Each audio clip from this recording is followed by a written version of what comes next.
Hi hello people, welcome back to our channel. మన ఛానల్ని ఇంకా ఎవరైనా కొత్తగా చూస్తున్న వాళ్ళైతే ఖచ్చితంగా సబ్స్క్రైబ్ చేసుకొని చూడండి. అంతకుముందు చూస్తున్న వాళ్ళైతే ఖచ్చితంగా లైక్ చేసి చూడండి. ఇది ఒక చిన్న విన్నపం మాత్రమే.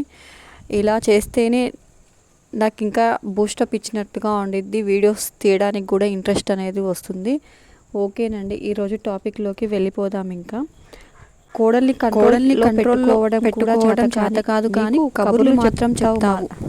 ఒక్కరోజు దాన్ని ఫోన్ చేయకుండా ఆపలేకపోయావు. అమ్మమ్మ ఫోన్ చేయడానికి ముందే నేను ఫోన్ చేశాను. నా ఫోన్ లిఫ్ట్ చేయలేదు కానీ మీ అమ్మ ఫోన్ మాత్రం చక్కగా లిఫ్ట్ చేశావు.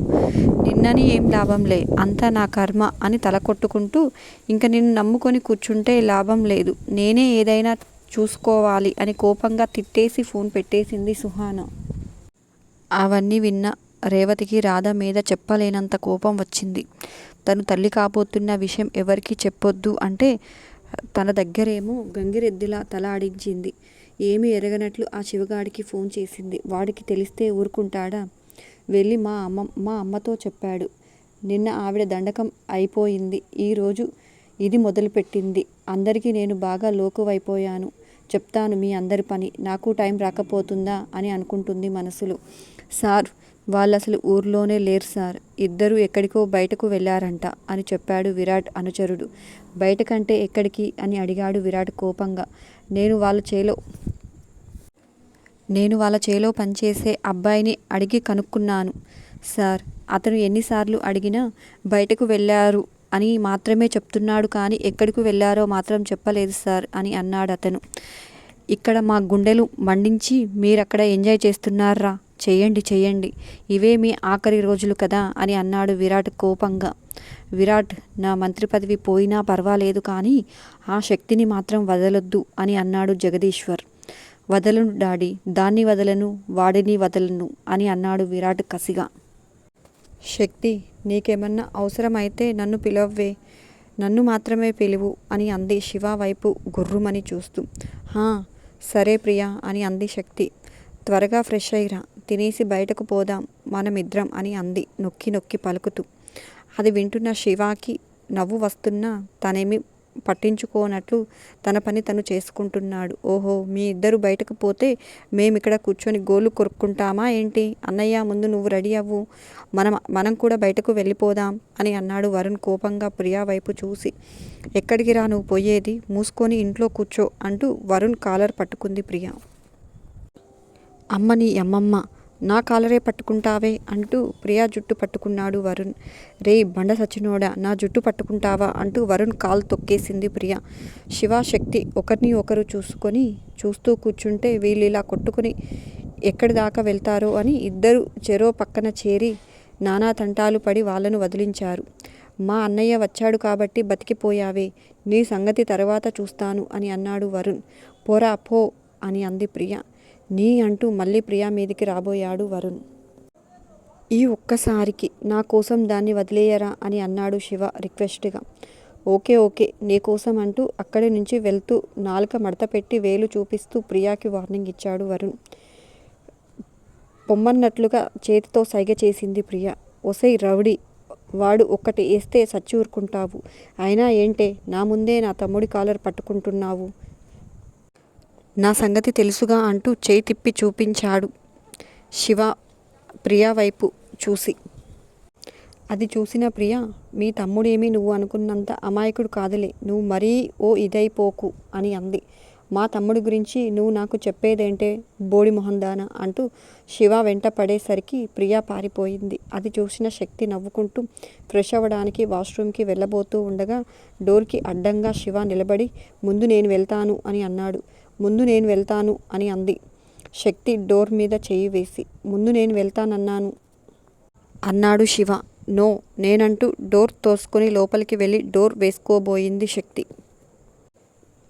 శివ డోర్ లాక్ చేయనివ్వకుండా బలవంతంగా నెట్టేసరికి శక్తి వెనక్కు జరిగింది.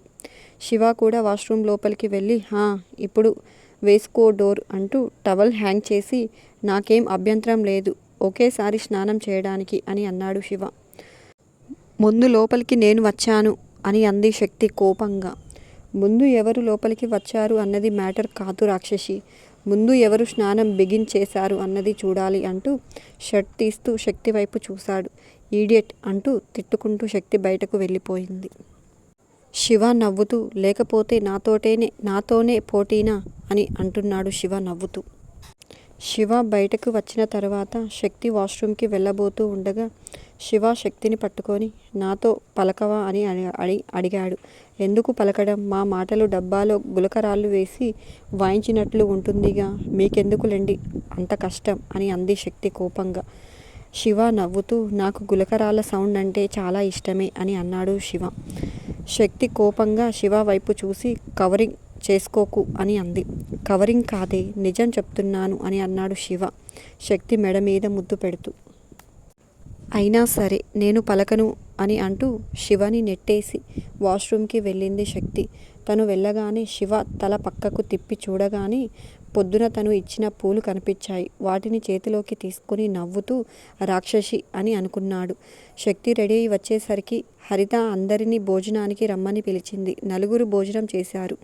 బయటకు వెళ్ళడానికి ప్లాన్ చేసుకున్నారు. కొంచెం సేపు దగ్గరలో ఉన్న ప్లేసెస్కి తీసుకువెళ్ళి తిరిగి మళ్ళీ ఇంటికి బయలుదేరిపోతూ ఉంటే నీతో మాట్లాడాలి, మన గొడవ తర్వాత చూసుకుందాము, ఇప్పుడు కాంప్రమైజ్ అయిపోదాము అన్నయ్య వదినల కోసం అన్నాడు వరుణ్ ప్రియా వైపు చూసి. ముందు తిందాం అనుకుంది కానీ బావా శక్తుల కోసం అనేసరికి ఓకే కాంప్రమైజ్, ఓన్లీ బావా శక్తుల కోసం అని అంది ప్రియ. థ్యాంక్స్ అన్నాడు వరుణ్. ఇంతకీ విషయం ఏంటి అని అడిగింది ప్రియ. అన్నయ్య వదినికి ఏదన్నా సర్ప్రైజ్ ప్లాన్ చేద్దాం అని అన్నాడు వరుణ్. ఓకే ఏం చేద్దాం అని అంది ప్రియ. ఆలోచించు, దేవుడు బ్రెయిన్ ఇచ్చాడుగా అని అన్నాడు వరుణ్ ప్రియా వైపు చూసి. అదేదో నీకు కూడా ఇచ్చాడుగా, నువ్వు చించు అని అంది ప్రియ వరుణ్ వైపు చూసి. ఇద్దరు కొంచెం సేపు ఆలోచించి ఐడియా అని అంది ప్రియ. ఏంటి అని అడిగాడు వరుణ్ ఆసక్తిగా. మనం గొడవ చేయబట్టే కదా బావ హనీమూన్ మధ్యలో వచ్చేశాడు అని అంది ప్రియ. అవును అన్నాడు వరుణ్. మనం ఇక్కడే మంచి హోటల్లో హనీమూన్ షూట్ బుక్ చేద్దామా అని అంది ప్రియ. వరుణ్ ఒక్క నిమిషం ఆలోచించి నాట్ బ్యాడ్ ఐడియా, బాగానే ఉంది కానీ ఇంకేమైనా ఆలోచించు అని అన్నాడు. ఇంకా చించేది ఏమీ లేదు, వాళ్ళని బయటకు పంపించాలి, లేకపోతే మనమే బయటకు వెళ్ళాలి అని అంది ప్రియ. అది వినగానే ఎస్, మనమే బయటకు వెళ్దాం అని అన్నాడు వరుణ్ ఒక్కసారిగా ప్రియా వైపు చూసి. మనం వెళ్దాం బాగానే ఉంది, మమ్మీ డాడీని ఎలా బయటకు తీసుకువెళ్దాం అని అంది ప్రియ వరుణ్ వైపు చూసి. నువ్వు నా రవిడీ బేబీవే, నువ్వు తలుచుకుంటే ఏమైనా చేయగలవు అని ప్రియాని పొగిడి ఆకాశానికి ఎత్తేశాడు వరుణ్. మరీ అంత ఐస్ వద్దులే నా ముద్దుల బావ, నేను ఏదో ఒకటి ఆలోచిస్తానులే ఉండు అని అంది ప్రియ. అందరూ ఇంటికి వెళ్ళేసరికి ప్రియా వాళ్ళ డాడీ శ్రీకర్ ఆఫీస్ నుంచి రానే వచ్చేశారు.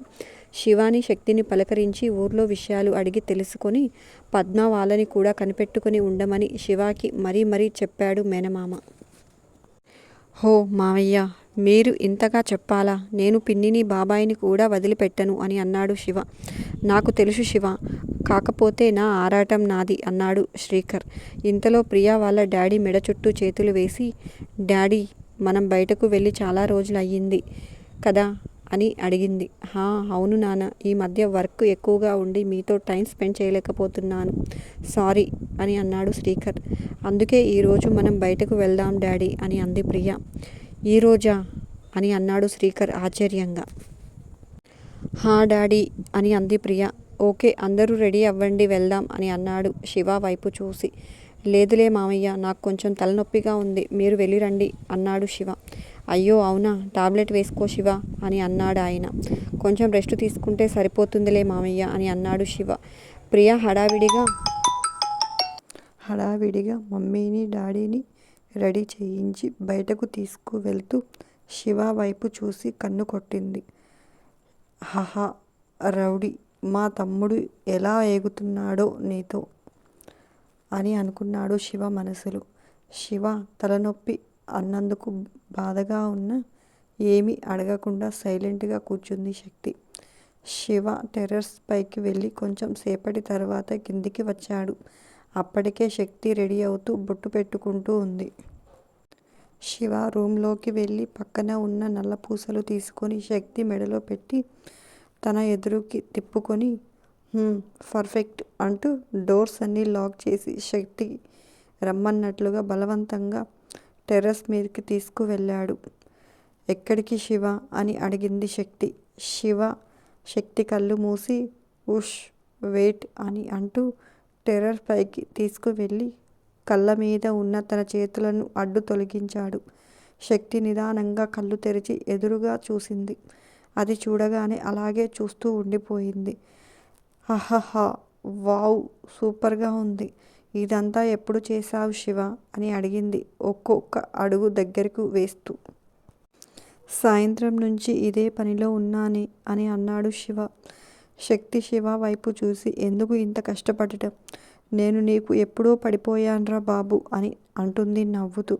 అహహా నువ్వు పడిపోయినా నువ్వు నాకు ఎప్పుడు ఒక అద్భుతమే అని నీకు చెప్పటానికి ఇదొక చిన్న ప్రయత్నమే రాక్షసి. ఇప్పుడే కాదు నువ్వు అమ్మమ్మవి జేజమ్మవి అయిపోయినా నా ప్రేమలో ఏ మార్పు ఉండదు అంటూ ఒక యంగ్ బామ్మ స్కెచ్ చూపించాడు శివ. శక్తి దాన్ని తడుముతూ హహహా నేనే కదూ అని అంది నవ్వుతూ శివ వైపు చూసి. హా నువ్వు ఆఫ్టర్ 50 years ఇలానే ఉంటావే రాక్షసి అంటూ శక్తిని కౌగిలించుకొని ముద్దు పెట్టుకున్నాడు. శక్తి మనసులో ఆనందంతో పొంగిపోయింది. సంతోషంలో పిచ్చి పట్టిందాల్లా ఉంది. అప్పటి వరకు ఉన్న కోపతాపాలన్నీ ఆ సంతోషంలో తాకిడికి కొట్టుకుపోయాయి. అమాంతం శివ మెడ చుట్టూ చేతులు వేసి I love you Shiva, I love you so much అని అంది. మీటూ శివాంగి అన్నాడు శివ శక్తిని గట్టిగా కౌగిలించుకొని. ఈ డెకరేషన్ చాలా బాగుంది శివ అంటూ కిందికి వంగి పూలతో వేసిన లవ్ సింబల్ని చూసి చుట్టూ లైటింగ్స్ బెలూన్స్ అన్నీ మళ్ళీ మళ్ళీ చూస్తూ వావ్ శివ బ్యూటిఫుల్ అని అంది శక్తి. ఆ టైంలో ఏం మాట్లాడకుండా శక్తి మొహం చూస్తూ నిలబడ్డాడు శివ. తన మొబైల్ తీసి శక్తి మొహంలోని సంతోషాన్ని కెమెరాలో బంధించాడు. శక్తి శివ దగ్గరకు వచ్చి థ్యాంక్స్ శివ, ఎంత సంతోషంగా ఉందో చెప్పలేను అని అంది ప్రేమగా. చెప్పక్కర్లేదే కనిపిస్తుంది నీ కళ్ళల్లో అని అంటూ శక్తిని కౌగిలించుకొని కోపం పోయిందా అని అడిగాడు శివ. ఆహాహా నీ మీద నా కోపం క్షణకాలం, ప్రేమ జీవితకాలం బంగారం అంటూ శక్తి శివ 2 బుగ్గలు లాగేసింది. శివ శక్తిని ఒళ్ళో కూర్చోబెట్టుకున్నాడు. అక్కడే చాలాసేపు కబుర్లు చెప్పుకున్నారు. చాలా టైం అయ్యేసరికి ఇద్దరు కిందికి వచ్చి భోజనం చేయగానే ప్రియా వాళ్ళు రానే వచ్చేశారు. సారీ శివ, ఈ పిల్ల రానంటే బలవంతంగా లాక్కెళ్ళింది. ఇప్పుడు తలనొప్పి ఎలా ఉంది నానా అని అడిగింది హరిత. తగ్గిపోయింది అత్తయ్య అని అన్నాడు శివ. ప్రియా శక్తి వైపు వరుణ్ అన్న వైపు గుచ్చి గుచ్చి చూశారు. వాళ్ళ మొహాల్లో సంతోషం స్పష్టంగా కనిపించేసరికి సర్ప్రైజ్ సక్సెస్ అయినందుకు ఒకరికి ఒకరు హైఫై ఇచ్చుకున్నారు. ప్రియా శక్తిని లోపలికి లాక్కెళ్ళి ఏం సర్ప్రైజ్ ఇచ్చాడే మా బావ అని అడిగింది ఆత్రంగా. చాలా చాలా పెద్ద సర్ప్రైజ్ అని చెప్పింది శక్తి సంతోషంగా. ఏంటది అని అడిగింది ప్రియ. అడిగేసరికి శక్తి వేలుతో టెర్రస్ పైకి చూపించింది. ప్రియ ఒక్క ఉదుటున టెర్రస్ పైకి పరిగెత్తింది. అప్పటికే అక్కడ ఉన్నాడు వరుణ్. ఆ డెకరేషన్ అంతా చూసి వరుణ్ తల మీద ఒక్కటి వేసి పెద్ద బావని చూసి నేర్చుకో, మన్ను తిన్న పాములాగా మెత్తగా ఉంటావు. బావ చూడు ఎంత రొమాంటిక్గా ఓ అంటూ చుట్టూ చూస్తూ నోరు తెరిచింది. మా అన్నయ్య మా వదిన కోసం చేశాడే సోదిమొహం, నేనెవరి కోసం చేయాలి అని అన్నాడు వరుణ్ ప్రియా నెత్తి మీద ఒక్కటి వేసి. నా కోసం చేయరా నా మగడా, నేనే నీ పెళ్ళాన్ని. కాదు కూడదు అని ఏమన్నా వెధవేషాలు వేశావనుకో చెక్కేస్తాను అని అంది కోపంగా. పోవే, నిన్ను చేసుకుంటే నా పని గోవిందా గోవిందే. నువ్వు మొగుడు నేను పెళ్ళాం లాగా ఉంటాం అంది. అది నేను ఒప్పుకోను అని అన్నాడు వరుణ్. ఆ మాట వినగానే ప్రియా వరుణ్ షర్ట్ బటన్ వేలుతో తిప్పుతూ అలా ఏం చెయ్యను బావా, బుద్ధిగా నువ్వు చెప్పినట్లే వింటాను అని ముద్దు ముద్దుగా మాట్లాడుతున్న ప్రియాని చూస్తే వరుణ్కి కూడా లోపల మ్యూజిక్ స్టార్ట్ అయ్యింది. నువ్వు చెప్పింది నిజమేనా? నమ్మేయొచ్చా అని అన్నాడు ప్రియా కళ్ళల్లోకి చూస్తూ. ప్రామిస్ బావా, నన్ను నమ్ము అని అంది ప్రియ. అయితే ఓకే, ఫ్యూచర్లో నీకోసం కూడా ఇలాంటి సర్ప్రైజ్ ఎదురు చూస్తూ ఉంటాయి అని అన్నాడు వరుణ్ నవ్వుతూ. అది వినగానే థ్యాంక్ యూ బావా, థ్యాంక్ యూ సో మచ్ ఉమ్మా అంటూ వరుణ్కి ముద్దు పెట్టి కిందికి పారిపోయింది ప్రియ. ప్రియా ఇచ్చిన షాక్కి వరుణ్ ఫ్లాట్ అయిపోయి చిన్నగా నవ్వుతూ దీనికి ఏమొచ్చినా పట్టుకోలేము అని అనుకున్నాడు. మరుసటి రోజు మధ్యాహ్నం భోజనాలు అయిన తర్వాత బ్యాగ్ సర్దుకుంటున్న శక్తి దగ్గరకు ప్రియా, వరుణ్ గిఫ్ట్ బాక్స్ తీసుకొని వచ్చారు. ఏంటే ఇది అని అడిగింది శక్తి. ఇంకో 1 వీక్లో అత్తయ్య వాళ్ళ పెళ్లిరోజు ఉంది కదే. మామూలుగా అయితే ప్రతి సంవత్సరం గిఫ్ట్ని కొరియర్లో పంపించేదాన్ని. ఇప్పుడు మీరున్నారుగా, అందుకే ముందే పంపిస్తున్నాను అని అంది. అత్తయ్య మామయ్యకు అంటూ బాక్స్ని శక్తికి ఇచ్చింది ప్రియ. అత్తయ్య మామయ్య పెళ్లి రోజా? నాకు చెప్పనే లేదే అని అంది శక్తి శివ వైపు చూసి. నువ్వు అడగలేదు కదే అని అన్నాడు శివ నవ్వుతూ. అడగకపోయినా నువ్వే చెప్పాలోయ్ అని అంటూ తప్పకుండా ఇస్తాను ప్రియా అని అంది తన చెంప మీద ప్రేమగా చెయ్యి వేసి.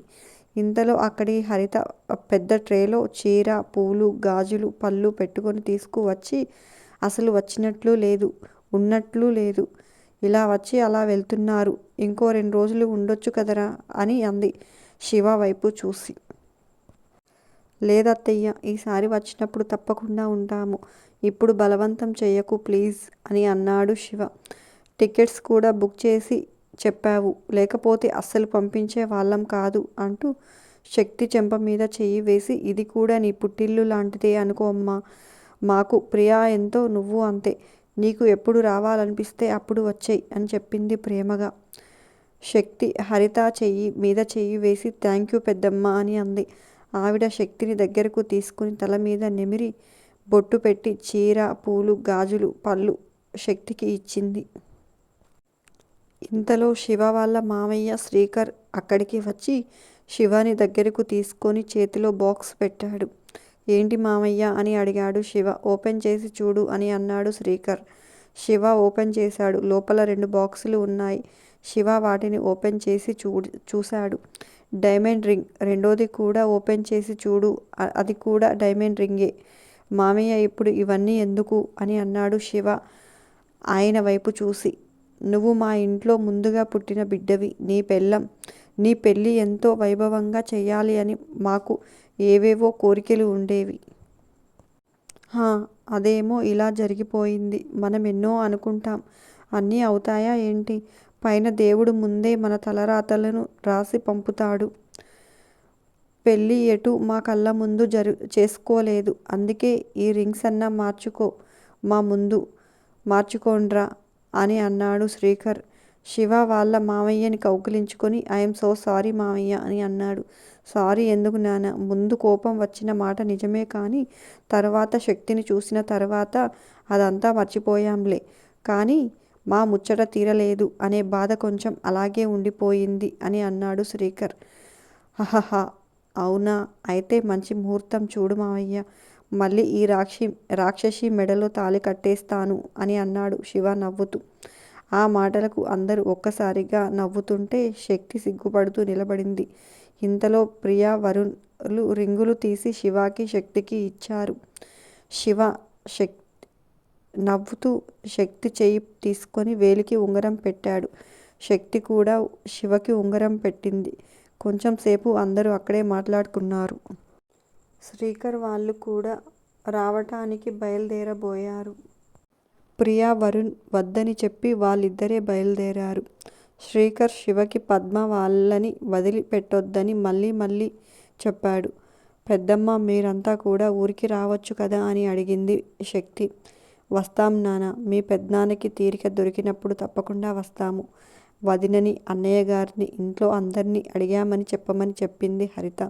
సరే అని చెప్పి శ్రీకర్కి కూడా బాయ్ చెప్పి కారులో కూర్చుంది శక్తి. వరుణ్, వదిన కూర్చున్న తర్వాత డోర్ వేసి వచ్చి కూర్చున్నాడు. కార్ ఎయిర్పోర్ట్కి బయలుదేరింది. అంతేనండి ఈ వీడియో. నచ్చితే చిన్న లైక్ చేయడం మాత్రం అస్సలు మర్చిపోకండి. మరొక మంచి టాపిక్తో మళ్ళీ మీ ముందుకు వస్తాను. అంతవరకు ఉంటాను. Bye bye.